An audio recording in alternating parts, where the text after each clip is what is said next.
কিছু কিছু হাদিয়া আল্লাহ রাসূল সাল্লাল্লাহু আলাইহি ওয়াসাল্লাম ফিরিয়ে দিতেন না। এর মধ্যে একটা হচ্ছে মধু।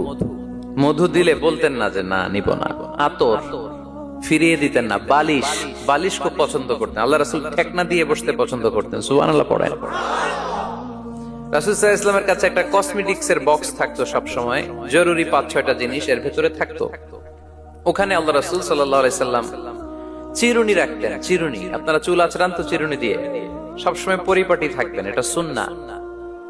পরিচ্ছন্ন ফিট থাকা, সবসময় গেট আপটা ভালো থাকা, এটা সুন্নাহ।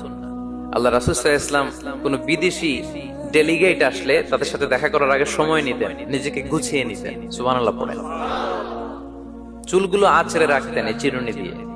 তাহলে ব্যক্তিগত কসমেটিক্স বক্সে আল্লাহ রাসূল সাল্লাল্লাহু আলাইহি ওয়াসাল্লাম যে জিনিসগুলো রাখতেন তার মধ্যে একটি হচ্ছে চিরুনি। 2 নাম্বার, আল্লাহ রাসূল সাল্লাল্লাহু আলাইহি ওয়াসাল্লাম জাইতুনের তেলের একটা ছোট্ট বোতল রাখতেন। ওয়াতিনি ওয়াজ জাইতুন, অলিভ অয়েল।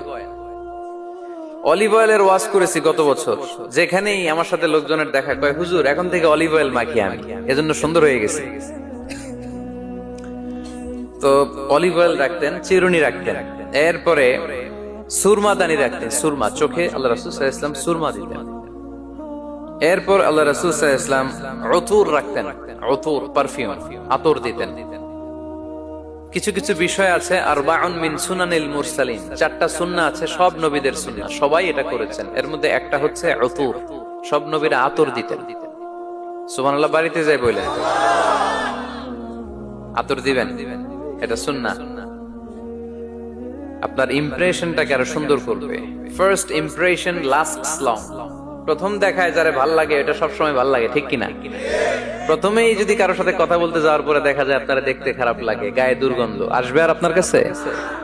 আসবে না। এরপর আসিওয়াক, ওই কসমেটিক্স বক্সে আল্লাহ রাসূল সাল্লাল্লাহু আলাইহি ওয়াসাল্লাম মেসওয়াক রাখতেন। কি রাখতেন?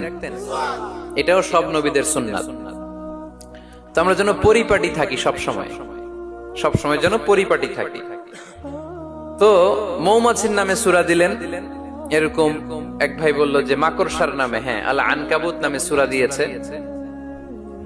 এভাবে আল্লাহ তাআলা পরিবারের নামে সূরা দিয়েছেন। ওই সূরাটার নাম আলে ইমরান। কি নাম? আমি যে বারবার প্রশ্ন করতেছি, আপনাদের কষ্ট হচ্ছে? মন খারাপ হইতেছে না তো? নাকি উত্তর দিতে ভালো লাগতেছে? ভালো লাগতেছে কার কার দেখি? ভাল লাগে সবার, কিন্তু উত্তর দেয় কয়েকজন। সবাই উত্তর দিতে পারবেন শেষ পর্যন্ত? আলোচনার মাঝখানে ওঠা বসা করে ডিস্টার্ব করবেন কারা কারা? হাত তোলেন।